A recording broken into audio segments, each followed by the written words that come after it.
आती हुई। आइए बढ़ते आगे। टाटा पावर का शेयर जो अच्छी खासी तेजी पर चल रहा है, 300 के ऊपर निकल कर अब 350 पे हो चुका है, जिसका भी जिक्र कर भी रहते हैं हिमांशु जी। आइए, क्या वजह है इतनी तेजी टाटा पावर में होने की? कुशल तैयार है बता रहे, कुशल बताइए। बिल्कुल सर। अब तो 7 अप्रैल 2020 के बाद यानी कि ऑलमोस्ट कोविड लोज के हिसाब से अगर आप देखें तो उसके बाद से जो हाईएस्ट इंट्राडे परसेंटेज तेजी है वो टाटा पावर ने आज दिखाई है। 11% तक की शानदार तेजी टाटा पावर दिखाता हुआ नजर आ रहा है। इनफैक्ट मैं वॉल्यूम्स भी चेक कर रहा था इनके, तो पिछले 3 महीनों में जो औसतन वॉल्यूम्स ट्रेडेड वॉल्यूम्स एनएसई की वेबसाइट पर दिखे थे मुझे, जब सुबह मैं इसको नोटिस कर रहा था तो 1.14 करोड़ के थे और यहाँ पर डिलीवरी वॉल्यूम्स करीबन 44 लाख की थी। पर पिछले 7 दिनों का ही केवल अगर आप ट्रेंड नोटिस करेंगे तो उसमें ऑलमोस्ट 2 से 3 गुना ये बढ़ती हुई दिखी है। जो 3 महीने की औसतन थी उसके मुकाबले 2.85 crore total traded value volume और 1.21 करोड़ की डिलीवरी वॉल्यूम्स भी आपको आती हुई नजर आ रही है। तो शानदार एक्शन इस वजह से भी देखने को मिल रहा है कि इन्वेस्टर्स यहाँ पर बड़े फोकस कर चल रहे हैं।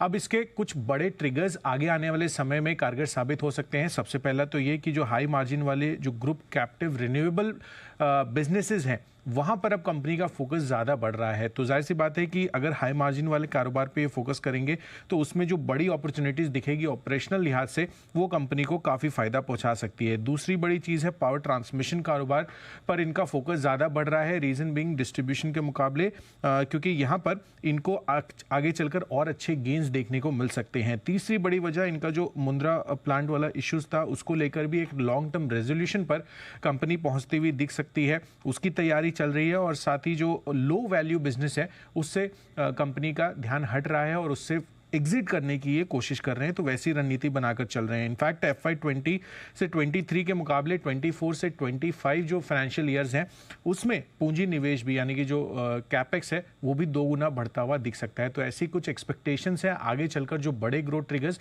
टाटा पावर के लिए कारगर साबित हो सकते हैं। और इसी वजह से जो ब्रोकरेज हाउस है GM फाइनेंशियल, उन्होंने भी डबल अपग्रेड कर दिया है टाटा पावर को।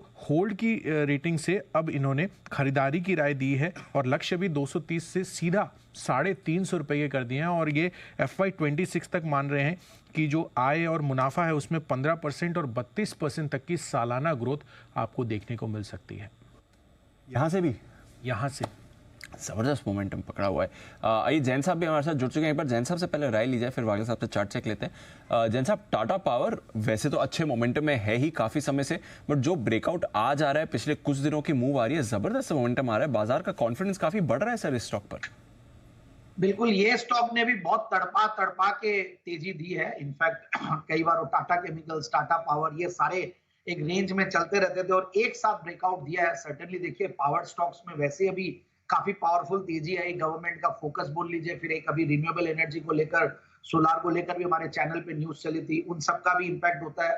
फिर वो जो पावर ट्रांसमिशन वाली बात है, सर्टेनली जो वैल्यूएशन वहां पे होगा और जो बेटर बिजनेस मॉडल है वो है, रादर देन द जो इन्होंने जो एक पिवट करना बोलते हैं इसको कि भाई आप दूसरी तरफ जा रहे हैं। और प्लस इन्होंने रिन्यूएबल एनर्जी के ऊपर भी पूरा एक काफी फोकस बढ़ा रखा है और ईवी रिलेटेड भी इनके कुछ जो इनिशिएटिव्स है उनका भी बेनिफिट मिलेगा। सो ओवरऑल मुझे लगता है कि टाटा पावर जिन्होंने लिया हुआ वो होल्ड करके रखे और जिनको लेना है अब वो थोड़ा इंतजार करें। मतलब ऐसा भी नहीं है कि एक साथ अब जंप कर जाए, क्योंकि काफी बड़ी तेजी जब एक साथ आती है तो थोड़ी सी मतलब रिट्रेसमेंट का, थोड़ा नीचे आने का इंतजार करना चाहिए। क्योंकि वैल्यूएशंस के लिहाज से मैं ये भी नहीं बोलूंगा कि बहुत सस्ता है, नंबर्स वगैरह सब डिस्काउंटेड है और नंबर्स भी कंसिस्टेंटली ठीक आ रहे हैं। मैं ये भी नहीं बोलूंगा बहुत तोड़फोड़ नंबर्स आए हैं। सो आई फील कि बाय ऑन डिप्स है, बाकी जिन्होंने लिया वो होल्ड कर।